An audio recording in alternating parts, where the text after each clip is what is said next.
Vamos a jugar un juego llamado Pure del Mal. Evilis. ¿Ok? Vamos a darle no sé dónde, no sé dónde, no sé dónde. ¿Qué pasa? Ah, acá. No puedo meter plomo a ese idiota. Ok, mira. Se reemplaza mi puto mouse por esta huevada. Ok, está. Ay, coño. Salta.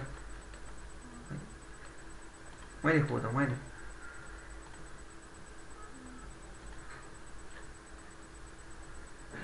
No me se deforma, weón.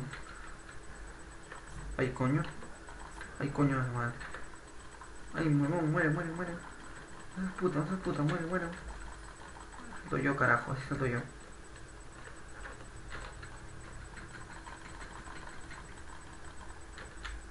Ay, mierda, me sacaron una concha de su vida. Reply. Otra vez. Ay, huevón. Ah, no, eso es un beneficio. Ok.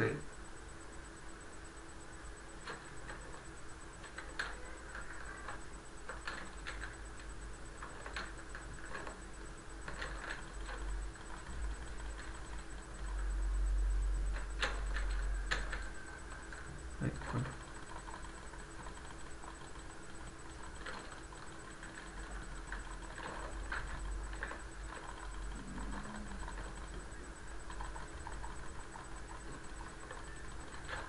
Ay, otra vez. Ya no te caigas, vale, de mierda.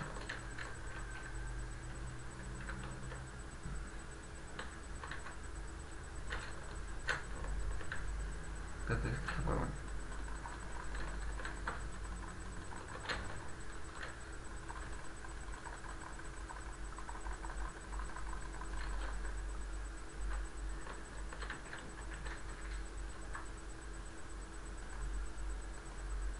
Ok, ok, perfecto.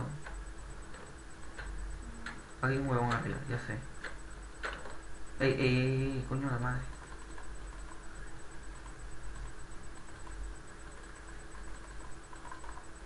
Ok. Ay, no. Ay, coño, pero súbete. Ay, qué troll. A ver. Por ese lado más chiquito no puede, pero por el más grande sí no. Ay, coño, ya me agarraron ya. Ey, ¿se saltó?